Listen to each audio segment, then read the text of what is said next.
नमस्कार। Professor SV SS Narayan Raju YouTube channel में आप सबका मैं स्वागत करता हूं।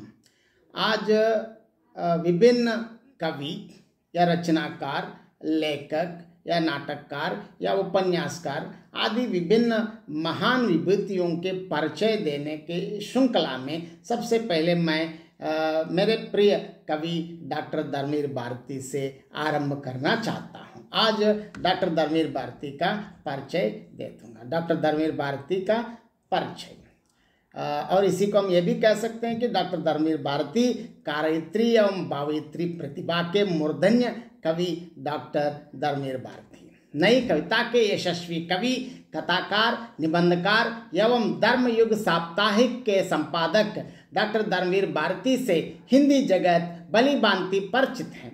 डॉक्टर धर्मवीर भारती का जन्म 25 दिसंबर 1926 में प्रयाग के अतुरसिया मोहल्ले में हुआ था। पिता चिरंजीवी लाल वर्मा और माता श्रीमती चंदा देवी हैं। शाहजहांपुर के निकट कुदागंज कस्बे के पुराने जमींदार परिवार में चिरंजीवी लाल वर्मा ने जन्म लिया। उन्होंने पुश्तैनी जमींदारी तथा रहन सहन छोड़कर रुड़की के थॉमसन कॉलेज ऑफ इंजीनियरिंग में ओवरसीरी की शिक्षा पाई। धर्मवीर भारती के पिता कुछ दिन बर्मा में रहकर सरकारी नौकरी और ठेकेदारी करते रहे। पुनः उत्तर प्रदेश में लौटकर पहले मिर्जापुर में रहे, तत्पश्चात स्थायी रूप से इलाहाबाद में बस गए। इसी कारण डॉक्टर धर्मवीर भारती जी का अधिक समय इलाहाबाद में ही व्यतीत हुआ। आरंभिक शिक्षा घर पर ही हुई। बाद में चौथे दर्जे से DAV हाई स्कूल में भर्ती हुए। भारती 8वीं कक्षा में थे तब उनके पिता का देहांत हो गया। भारती ही घर के पोषक होने के कारण उन्हें अधिक कठिनाइयां झेलनी पड़ी, लेकिन मामा के प्रोत्साहन सहायता से फिर पढ़ाई शुरू की। सन 1941 में कायस्थ पाठशाला इंटर कॉलेज इलाहाबाद में इंटर परीक्षा में उत्तीर्ण हुए और 1942 में उन्होंने स्वतंत्रता आंदोलन में भाग लिया। शिक्षा स्थगित हुई। डॉक्टर धर्मवीर भारती ने कई आर्थिक कठिनाइयों का सामना करते हुए भी BA में सफलता प्राप्त की। BA में चिंतामणि घोष पदक प्राप्त हुई। बाद में संपादक श्री पद्मकांत मालवीय के पत्र अभ्युदय में नौकरी करके उन्होंने MA उपाधि प्राप्त की और 1948 में कवि ने इलाचंद्र जोशी के पत्र संगम में सहकारी संपादक का काम भी किया। बाद में हिंदुस्तानी अकादमी के उप सचिव भी बन गया। डॉक्टर धीरेन्द्र वर्मा के निर्देशन में सिद्ध साहित्य जैसे दुष्कर विषय पर शोध कार्य करके भारती ने इलाहाबाद विश्वविद्यालय से सन 1954 में PhD की उपाधि प्राप्त की। भारती की प्रेयसी पत्नी न बन सकी और पत्नी भी चिरसंगिनी ना हो सकी। फिर उन्होंने पुष्पा जी से दूसरा विवाह किया। श्रीमती पुष्पा के कवि के जीवन में आने के बाद उनका पारिवारिक जीवन सुखमय बन गया। इनकी 3 संतानें हैं। भारती जी का आरंभिक जीवन संघर्षरत रहा, किंतु बाद में सुखी और संपन्न रहा। भारती ने इलाहाबाद विश्वविद्यालय के हिंदी विभाग में प्रवक्ता के रूप में नियुक्त हुए, लेकिन कुछ ही समय में ही अध्यापकीय क्षेत्र से बाहर आए। सन 1960 में उन्होंने धर्मयुग साप्ताहिक के प्रधान संपादक के रूप में कार्य आरंभ किया। 1961 में उन्हें कॉमनवेल्थ रिलेशंस कमेटी के आमंत्रण पर इंग्लैंड तथा यूरोप की यात्रा, फिर 1962 में जर्मन यात्रा का अवसर मिला। फिर 1966 में कवि ने भारतीय दूतावास के अतिथि बनकर इंडोनेशिया तथा थाईलैंड की यात्राएं की। 1967 में भारतीय संगीत नाटक अकादमी का सदस्य मनोनीत किया गया। 1971 में उन्होंने मुक्त वाहिनी के साथ बांग्लादेश की गुप्त यात्रा की। धर्मवीर भारती ने 1971 में भारत पाक युद्ध में युद्ध स्थल में जाकर प्रत्यक्ष अनुभव करके उन अनुभवों का आंखों देखा हाल धर्मयुग में प्रकाशित किया। 1972 में भारत सरकार ने पद्मश्री पुरस्कार से सत्कृत भी किया है। 1974 में अप्रैल मई में कवि ने मॉरिशस की यात्रा की और अनेक लेखों में भारतीय मूल की मॉरिशस जनता की समस्याओं का अध्ययन कर उन्होंने प्रस्तुत किया है। किसी भी कलाकार के व्यक्तित्व पर विचार करते हुए उसकी सुंदरता और सफलता को ही आदर मानना कोई मायने नहीं रखता, क्योंकि जो सुंदरता या उसका बाहरी व्यक्तित्व आज है वह समय के साथ साथ कम होता जाता है। सुंदर से सुंदर व्यक्ति भी वह सब नहीं कर पाता जो एक कुरूप व्यक्ति कर जाता है। यहाँ हम जायसी का नाम ले सकते हैं, जिसके चेहरे पर बची एक आंख की सराहना आलोचकों ने दिल खोल कर की है। उनके आलोचकों के अनुसार तो जायसी ने जो दुनिया एक आंख से देखी वो 2 आंखों से देखी जा सकने वाली दुनिया से कहीं अधिक बेहतर थी।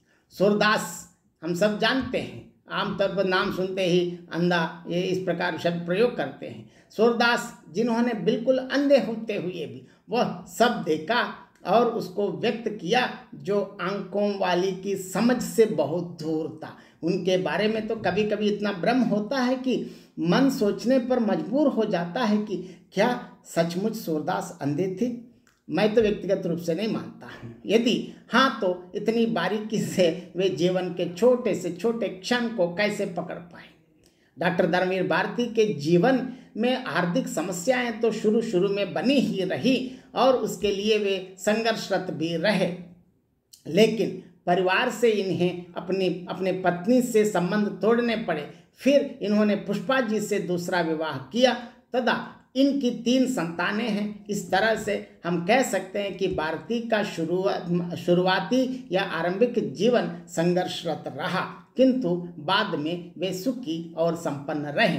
बाहरी व्यक्तित्व किसी के आंतरिक व्यक्तित्व को जानने के लिए आवश्यक नहीं है, उसे निरर्धक छोड़ा जा सकता है। बाकी रही आंतरिक व्यक्तित्व की बात तो वह खुद भारती के साहित्य में प्रकट हुआ है। उनका साहित्य तो पाठक से स्वयं ही बातें करता प्रतीत होता है। उनके साहित्य को देख पढ़कर तो वह कहा जा सकता है कि भारती जी एक कोमल हृदय वाले, लोक मंगल के कामी और साफ सुथरे के स्वप्न दृष्टा कलाकार हैं। इनकी 2 गद्य रचनाओं जैसे पश्यंती और टेले पर हिमालय में इनके जीवन वृत्त की कुछ ऐसी बातों के बारे में जानकारी मिलती है जो इनके व्यक्तित्व रूप की ओर भी अधिक स्पष्ट करती हैं। भारती कुछ पुस्तकों और पत्र पत्रिकाओं के माध्यम से अपना परिचय स्वयं भी दे जाते हैं। 2 चीजें की बेहद प्यास है, एक तो नई किताबों की और दूसरी अज्ञात दिशाओं को जाती हुई लंबी निर्जन छायादार सड़कों की। सुविधा मिले तो जिंदगी भर धरती की परिक्रमा देता जाऊं। मुक्त हंसी, ताजे फूल और देश विदेश के लोकगीत बहुत पसंद है। सबसे प्रिय कविताएं वे हैं जो गटन में पड़े शराबियों, हथौड़ों चलाते लोहारों और धूल में खेलते बच्चों की बोली बाली आंखों से झलकती हैं, लेकिन जिन्हें ना अभी किसी ने लिखा ना किसी ने छापा, लापरवाही नस नस में भरी है, जिससे अपना नुकसान तो कर ही लेता हूँ, दूसरों की नाराजगी को भी न्योता देता फिरता हूँ। हुंदनी धुन में आने की बात है, हौसले तो पहाड़ों को उलट देने के हैं। प्रणय भाव पर लगे सामाजिक बंधों को भी देखकर कवि का कोमल मन रो पड़ता है। ईश्वर ना करे तुम कभी ये दर्द सहो, दर्द हाँ अगर चाहो तो इस दर्द कहो, चाहे तो इसे दर्द कहो, मगर ये और भी बेदर्द सजा है ए दोस्त कि हार्ड चिटक जाए मगर दर्द ना हो। लेकिन समय के साथ साथ भारती के विचार भी बदलते गए हैं और रोमांस अब जब उम्र थी, भाई जान सब आज का सा खुला वातावरण और सुविधाएं न थी। आज जब वातावरण अनुकूल है तब उम्र नहीं, फिर तब जब उम्र थी तब जितना हो सकता था उतना करने की ईमानदारी से कोशिश तो की थी। लेकिन उन दिनों नारी स्वातंत्र आंदोलन जैसे अच्छे आंदोलन कहाँ थे। तब तो ज़्यादा से ज़्यादा यही कह सकते थे, सुनो इतनी अजीब किस्मत लेके पैदा हुए थे क्यों हम तुम। 1952 में उनके काव्य संग्रह ठंडा लोहा का प्रकाशन हुआ, जहां कवि की दहकती हुई अंगारे जैसे रोमानियत से शीतल छाया सा रूप दिखाई देता है। किशोरावस्था के प्रणय, रूपासक्ति और आकुल निराशा से एक पावन आत्मसमर्पणमयी वैष्णव भावना और उनके माध्यम से अपने मन के अहम का शमन कर अपने से बाहर की व्यापक सच्चाई की हृदयंगम कर संकीर्णता और कट्टरता से ऊपर एक जनवादी भाव भूमि की खोज मेरी इस रचना यात्रा के यही प्रमुख मोड़ रहे हैं।